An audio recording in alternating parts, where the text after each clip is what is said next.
झूठ बोलकर और दिखावा करके जो व्यक्ति दूसरे लोगों को प्रभावित करने का प्रयास करता है, उस व्यक्ति से लोग आगे जाकर फिर कभी आकर्षित नहीं होते। आज की इस कहानी में हम जानेंगे कि किन गुणों से लोगों को आकर्षित किया जा सकता है।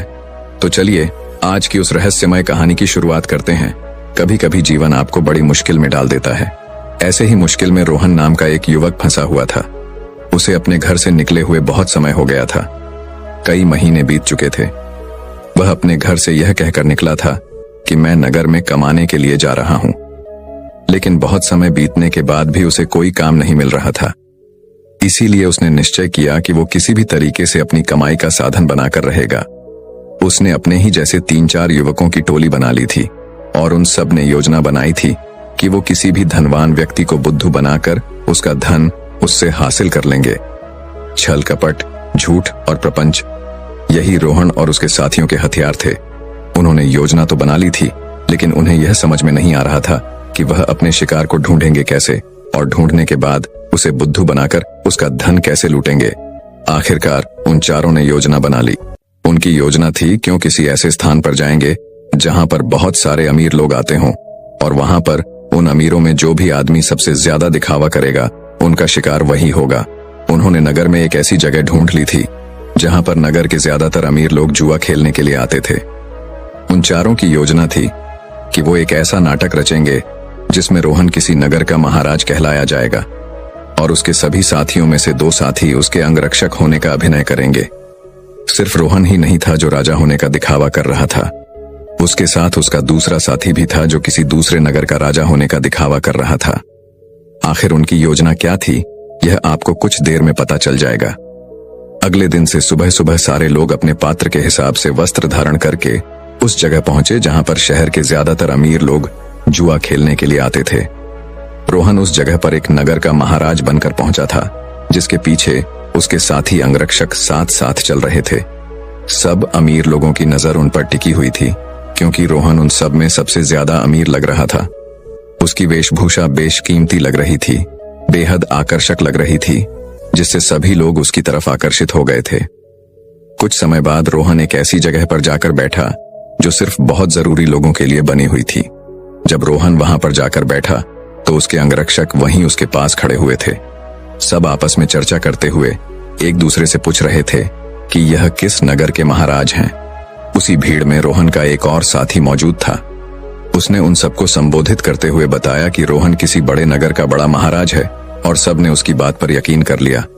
अब वो अमीर लोग जो ज्यादातर दिखावा करते थे, जो किसी बड़े आदमी से अपना सम्मान सुनने के लिए तरसते रहते थे, ऐसे लोग रोहन के आसपास मंडराने लगे थे।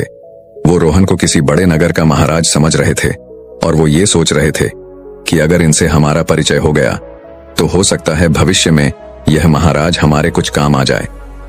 थोड़ी देर बाद वहां पर दूसरा राजा भी पहुंचा, जो रोहन का ही एक साथी था, और वो भी रोहन की तरह राजा होने का दिखावा कर रहा था। वो दूसरा राजा रोहन के ठीक सामने आकर बैठ गया। कुछ देर एक दूसरे से बात करने के बाद दोनों ने जुआ खेलने का निश्चय किया। कुछ समय बाद जुए की बड़ी बड़ी बाजियां खेली जाने लगी और रोहन, जो किसी नगर का महाराज होने का दिखावा कर रहा था, वो इस जुए में बहुत बड़ी रकम हार गया। लेकिन जब रोहन ने हारी हुई रकम निकालने के लिए अपनी पोटली ढूंढनी चाहिए तो उसे अपनी पोटली मिल ही नहीं रही थी। बहुत देर ढूंढने के बाद भी जब उसे पोटली नहीं मिली तो वो गुस्से से भरकर अपने अंगरक्षकों को डांटने लगा और डांटते हुए उनसे अपनी पोटली के बारे में पूछने लगा, लेकिन उसके अंगरक्षकों के पास इसका कोई जवाब नहीं था। वो सब नीची गर्दन करके खड़े हुए थे। रोहन ने बड़े ही शांत स्वर में अपने सामने बैठे हुए राजा से कहा कि देखिए, लगता है कि हमारी सोने के सिक्कों से भरी पोटली कहीं पर घूम गई है। मैं मानता हूं कि मैं जुए में हारा हूं, लेकिन फिलहाल मेरे पास तुम्हें देने के लिए कुछ भी नहीं है। अगर तुम मुझे कोई अपना पता दे दो तो मैं तुम्हारे पते पर तुम्हारी रकम भिजवा दूंगा, या फिर तुम मेरे राज्य में आकर मेरे राज्य महल में चले आना, वहां पर तुम्हारी पूरी रकम तुम्हें मिल जाएगी। यह सुनकर वह सामने बैठा हुआ राजा गुस्से से आग बबूला हो गया। वह रोहन को बहुत भला बुरा कहने लगा। नौबत यहां तक आ गई कि दोनों में हाथापाई शुरू हो गई। वहां पर उसके अंगरक्षक और इधर रोहन के अंगरक्षक दोनों आपस में भिड़ गए। कुछ देर बाद एक अमीर आदमी उन दोनों के बीच में पहुंचा और उन दोनों का झगड़ा सुलझाते हुए उसने कहा कि महाराज, आप मुझसे कुछ धनुर्धर ले लीजिए। आपको लड़ने की जरूरत नहीं है। यह आपको शोभा नहीं देता। यह आपकी शान के खिलाफ है। मैं आपको धनुर्धर दे देता हूं। आप मेरा धन मुझे लौटा देना। यह रहा मेरा पता। और अपना पता देते हुए उस अमीर आदमी ने रोहन को बहुत सारे सोने के सिक्के दे दिए जितने वो जुए में हारा था। उसने उसी के सामने बैठे हुए राजा के मुंह पर फेंक कर मारे और उस राजा से कहा कि हमारे लिए इन मुद्राओं की कोई कीमत नहीं है। तुम हमें जानते नहीं हो कि हम कितने बड़े महाराज हैं। हमारा नगर कितना बड़ा है, कितना खुशहाल है। अगर तुम कभी हमारे नगर में आओगे तो तुम्हें पता चलेगा। इस सज्जन ने मेरी मदद की है और बदले में मैं इसे इसका इनाम जरूर दूंगा। और यह कहते हुए रोहन ने उसे अपने नगर का पता देते हुए कहा कि अगर तुम हमारी मदद नहीं करते तो शायद आज हमें अपमानित होना पड़ता, लेकिन तुमने हमारी इज्जत बचाई है और बदले में हम तुम्हें सम्मान से नवाजेंगे। तुम्हें कभी भी किसी भी चीज की जरूरत हो तो तुम बेहिचक हमारे नगर में, हमारे राजमहल के अंदर चले आना। तुम्हारे लिए हमारे राजमहल के दरवाजे हमेशा खुले रहेंगे। वह अमीर आदमी तो चाहता ही यही था कि किसी तरह मेरा काम निकल जाए, किसी तरह मैं महाराज की नजर में ऊंचा बन जाऊं कि भविष्य में कोई मैं अपना काम उनसे निकलवा सकूं। थोड़ी देर बाद संध्या हो चुकी थी और संध्या समय सभी अपने घर की तरफ प्रस्थान कर गए। रोहन ने भी उस अमीर आदमी से जाने के लिए आज्ञा मांगी और कुछ समय में उसका धन वापस लौटाने का वादा करते हुए रोहन वहां से अपने अंगरक्षकों के साथ प्रस्थान कर गया। उनके द्वारा रचे गए नाटक में एक अमीर आदमी फंस चुका था जिससे उन्होंने बहुत सारा धन भी ऐंठ लिया था। रोहन ने योजना बनाई थी कि जैसे ही वह किसी अमीर आदमी को बेवकूफ बना देगा तभी वह इस नगर को छोड़ देगा, क्योंकि यहां पर रहना अब खतरनाक साबित हो सकता था। इसीलिए उसने अपने उस साथी को बुलाने के लिए कहा जो दूसरे राजा बनने का नाटक कर रहा था, क्योंकि सोने के सिक्कों से भरी पोटली तो उसी के पास थी। लेकिन बहुत ढूंढने के बाद भी रोहन का वो साथी उसे कहीं नहीं मिला।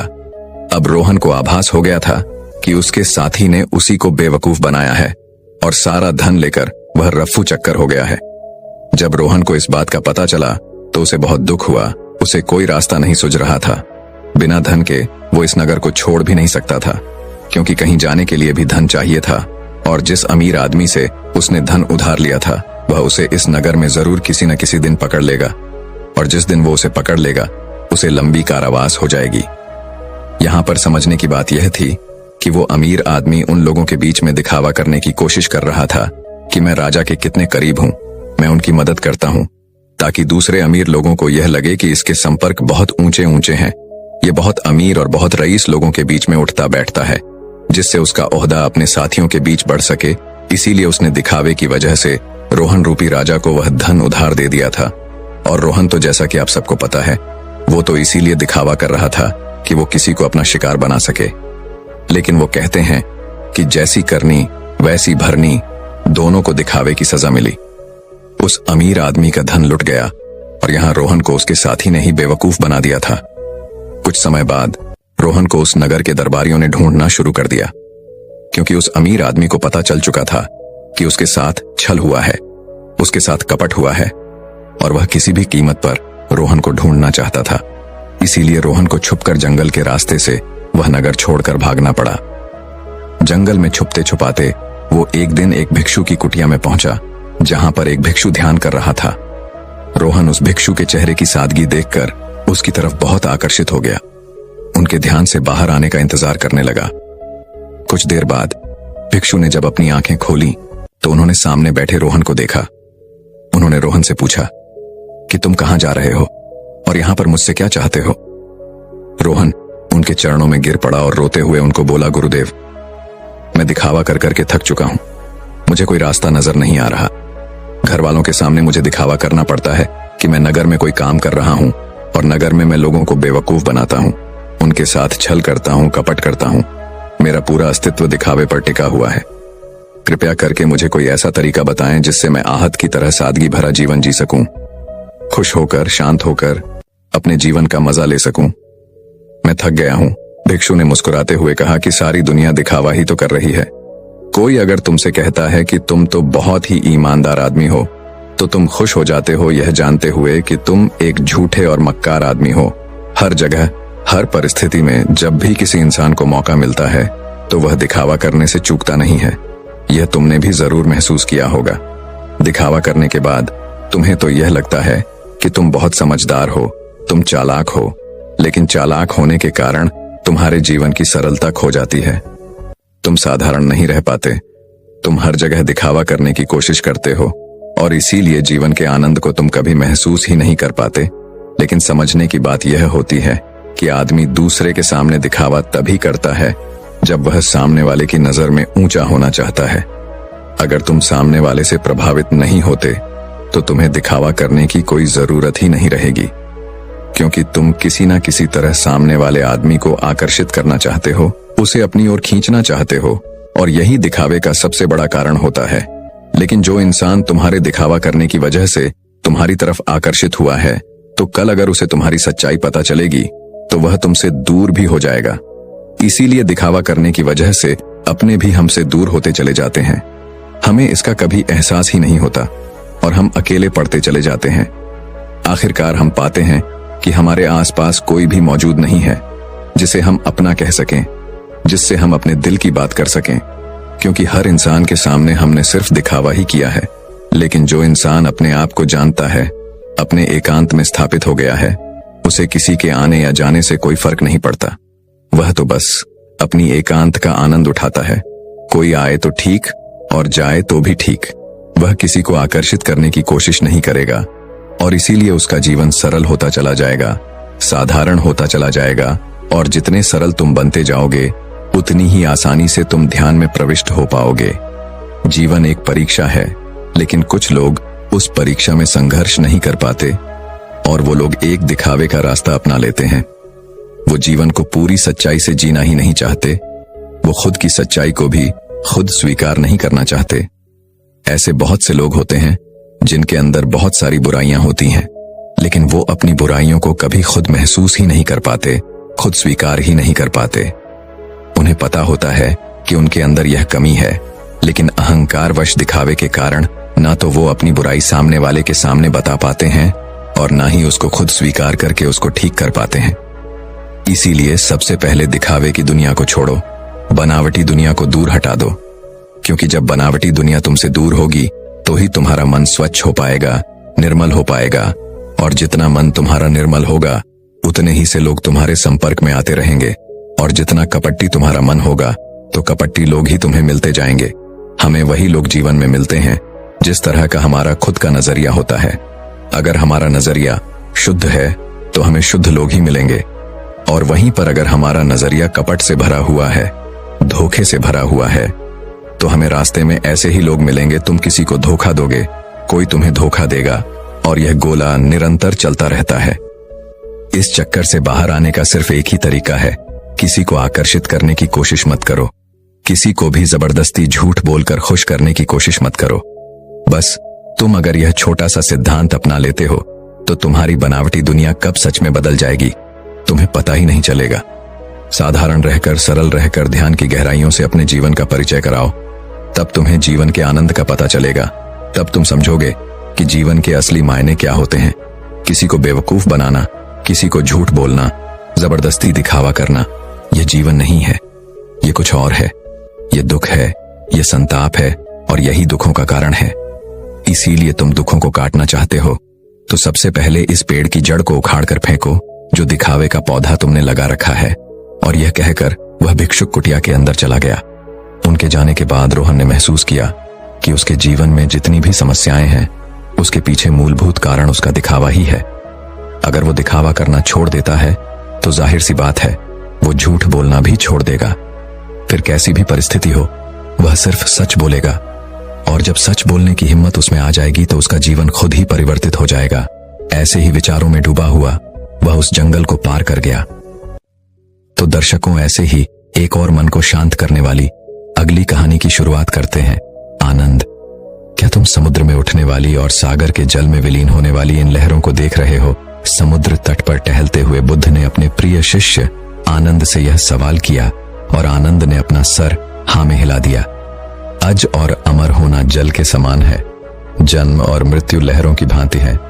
आनंद लहरें लंबी भी होती हैं, छोटी भी, लहरें ऊंची भी होती हैं और नीची भी लहरें उठती भी हैं और गिरती भी हैं, किंतु उनका जल जल ही रहता है।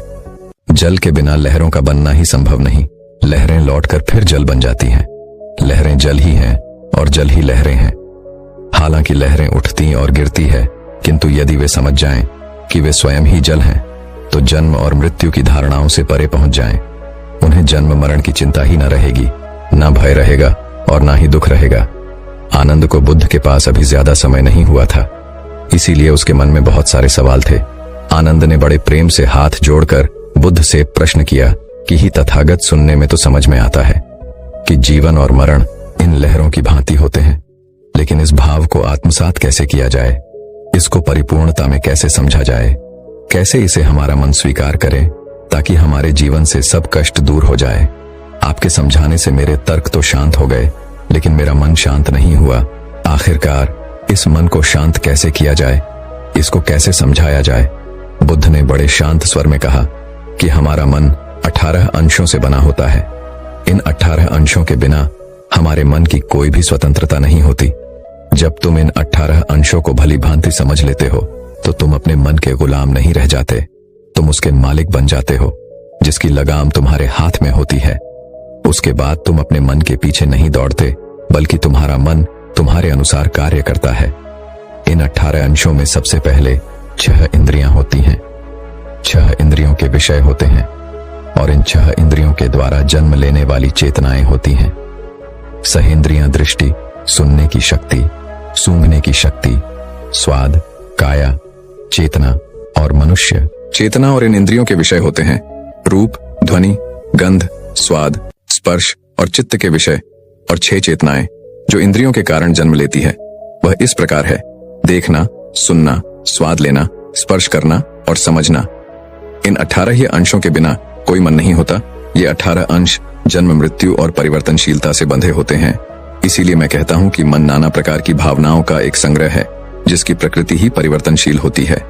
तुम ये तो समझ गए हो कि हमारा मन इन 18 अंशों से मिलकर बना होता है, लेकिन यह भी बात समझने की होती है कि इन अंशों को जो भी स्वाद, गंध या जिस भी वस्तु में ज्यादा मजा आता है, वही हमारे मन से बंध जाता है, उसी का हमारा मन गुलाम हो जाता है। तुम यूं समझो कि अगर तुम्हें गर्मी लग रही है और अचानक तुम्हारे सामने कहीं से ठंडी हवा आने लगे, तुम समुद्र के सामने टहल रहे हो और तुम्हारे चेहरे पर ठंडी ठंडी हवा की बौछार पड़ने लगी। इससे हवा तुम्हारी काया को स्पर्श करेगी, जो तुम्हें आनंद देगी, और उस आनंद को पाने के लिए तुम्हारा मन हमेशा तैयार रहेगा। इसीलिए तुम्हारा मन इस प्रकार से गुलाम होता चला जाता है। जहां भी उसको मजा आता है, वहीं पर वह उसी वस्तु का, उसी चीज का गुलाम हो जाता है। आनंद ने कहा कि हे तथागत, हम यह तो समझ गए कि हमारा मन सत्ता रहित होता है, उसकी अपनी कोई सत्ता नहीं होती। बिना इंद्रियों के विषय के उसका कोई अस्तित्व नहीं होता। लेकिन वास्तव में मन होता भी है, या फिर यह हमारी एक भ्रांति मात्र होती है। बुद्ध ने शांत भाव से उस मेज को देखा जिस पर पानी की भरी हुई प्याली रखी थी। उसकी ओर संकेत करते हुए बुद्ध ने कहा, वह प्याली भरी है या खाली? गुरुवर, प्याली में पानी भरा है। आनंद, इस प्याली को बाहर ले आओ और इसे खाली कर लाओ। आनंद ने वैसा ही किया। बुद्ध ने मेज पर रखी खाली प्याली उठाकर उलट दी और पूछा, आनंद, अब यह प्याली भरी है या खाली? गुरुवर, अब यह भरी नहीं, खाली है। आनंद, यह प्याली अब पानी से नहीं भरी है, किंतु वायु से भरी है। ये तो तुम बिल्कुल भूल गए। खाली होने का अर्थ किसी चीज से खाली होना और भरे होने का अर्थ किसी चीज से भरा होना होता है। इस समय यह प्याली पानी से खाली है, किंतु वायु से भरी हुई है। आनंद, प्याली का भरा या खाली होना इस बात पर निर्भर करता है कि प्याली तो यहाँ पर मौजूद है, यहाँ पर विद्यमान है। प्याली के बिना उसका खाली या भरा होना हो ही नहीं सकता। आनंद ने हाथ जोड़कर कहा, गुरुवर, तब तो हमारे मन में विचार चलते रहते हैं, नाना प्रकार की इच्छाएं उड़ती रहती हैं। तो इसका मतलब तो यह हुआ कि मन वास्तविकता में होता है, इसकी अपनी सत्ता होती है। बुद्ध ने मुस्कुराकर कहा, आनंद, शब्द जाल में मत फंसो। मन का अस्तित्व इतना सूक्ष्म है कि उसे सामान्य अवधारणा से समझा नहीं जा सकता। उनका अस्तित्व वैसा ही है जैसा शून्यता का अस्तित्व होता है। आनंद, अभी हमने भरी और खाली प्याली की चर्चा की। यद्यपि हमने समझ लिया कि मेज पर रखी प्याली जल से खाली है, यदि हम गहराई से देखें तो यह भी पूर्णतः सत्य नहीं है। आनंद, जिन तत्वों से प्याली का निर्माण हुआ है, क्या उनमें आप जल तत्व की विद्यमानता नहीं देखते? आनंद ने कहा कि प्रभु, प्याली बनाने के लिए कुमार ने तो मिट्टी सहनी थी, उसमें जल तो था ही कहाँ। आनंद, यदि हम गहराई से देखें तो प्याली में जल तत्व विद्यमान है। हालांकि हमने पहले कहा था कि प्याली जल से खाली है। प्याली की विद्यमानता जल की विद्यमानता पर ही निर्भर है। आनंद, क्या तुम इस प्याले में अग्नि तत्व को देख पा रहे हो? जी हाँ प्रभु, प्याली को पकाने के लिए अग्नि तत्व जरूरी है। बिना गर्मी या अग्नि तत्व के यह प्याली पक ही नहीं सकती। बुद्ध ने पूछा कि इसके अतिरिक्त और क्या क्या देख रहे हो? आनंद ने उत्तर दिया कि मैं वायु तत्वों को भी देख रहा हूं। वायु ना होती तो ना तो अग्नि जलती और न कुंभार जीवित रह सकता था। मैं इसमें कुंभार के कुशल हाथों की कारीगरी, उसकी चेतना, उसकी भट्टी, वे पेड़ जिनसे भट्टी जलाने की लकड़ी आती है, वर्षा, धूप और पृथ्वी जिससे वे पेड़ उगते हैं, उन सब को देख पा रहा हूं। प्रभु, परस्पर अवलंबित उन हजारों तत्वों को मैं देख रहा हूं जो इस प्याली को अस्तित्ववान बनाने में योग्य देते हैं। बुद्ध ने कहा कि बहुत सुंदर आनंद, प्याली पर ध्यान करने से उन सभी तत्वों को देखा जा सकता है जो उसके भीतर और बाहर विद्यमान होते हैं। तुम्हारी अपनी स्वयं की चेतना भी उनमें से एक तत्व है। यदि तुम गर्मी सूर्य को लौटा दो, मिट्टी पृथ्वी को लौटा दो, जल सरिता को लौटा दो, कुमार को उसके माता पिता को लौटा दो और लकड़ी वन के वृक्षों को लौटा दो, तो क्या प्याली का अस्तित्व संभव है? आनंद, ध्यान करने पर हम पाएंगे कि प्याली स्वतंत्र रूप से सत्ता में आ ही नहीं सकती। यही बात हमारे मन पर भी लागू होती है। हमारे मन का स्वतंत्र रूप से कोई अस्तित्व नहीं होता। इसका अस्तित्व तभी बनता है जब हमारी इंद्रियां कार्य करती हैं। आंखों से देखा हुआ सुंदर रूप हमारे मन में उतर जाता है, हमारे मन को लुभा लेता है। उसी प्रकार अच्छा स्वाद, अच्छा शब्द, अच्छे गीत हमारे मन में हमारी इंद्रियों के द्वारा प्रवेश करते हैं और वह हमारे मन में अपनी सत्ता स्थापित कर लेते हैं। लेकिन आनंद, अगर एक आदमी अपनी इंद्रियों के प्रति सजग रहता है, होश में रहता है, पूरे ध्यान में रहता है, तो वह अपनी इंद्रियों के द्वारा उसके मन में प्रवेश हो रहे उन विषयों को देख पाएगा जिनसे उसका मन गुलाम होता चला जाता है। लेकिन जो इंसान होश में नहीं रहता, वो अपने मन के लिए ही नाना प्रकार की बेड़ियां बनाता रहता है और उसे कभी समझ में भी नहीं आता कि उसका मन इतना दुखी क्यों है, उसका मन इतना गुलाम क्यों है। इंद्रियों के द्वारा जो भी विषय हमारे मन में प्रवेश करते हैं, उनका विश्लेषण हमारी बुद्धि के द्वारा होता है।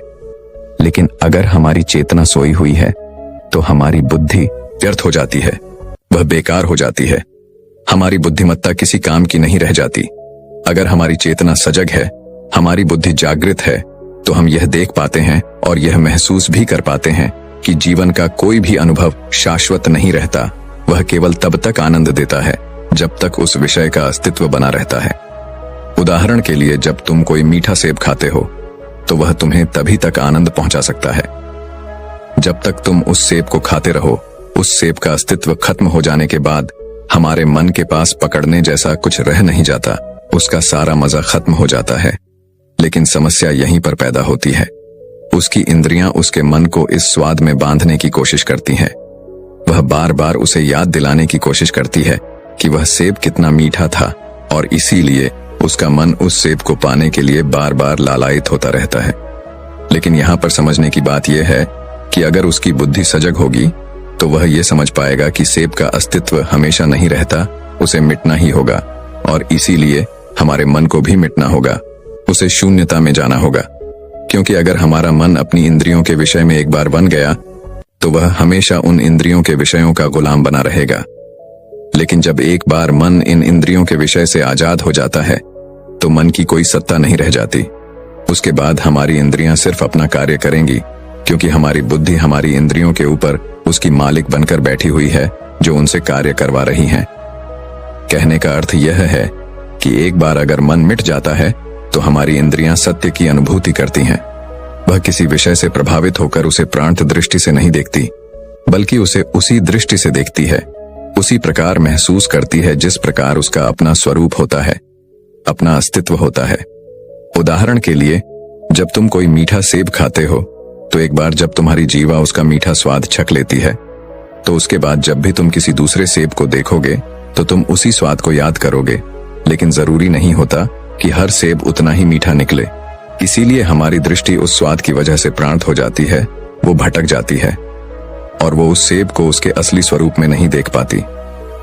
काम वासना में लिप्त आदमी अपने सुख भोग के लिए एक बार जो आनंद ले लेता है वो बार बार उसी आनंद को लेने की कोशिश करता है, लेकिन हर बार अलग अलग इंसान के साथ वो वही सुख भोग हासिल करना चाहता है और इसीलिए वो काम वासना के चक्र में फंसता चला जाता है, क्योंकि उसकी इंद्रियों ने जो एक बार सुख भोगा उसके मन में वह सुख स्थापित हो गया और उसका मन उस सुख को पाने के लिए उसे दर दर भटकाने की कोशिश करता है।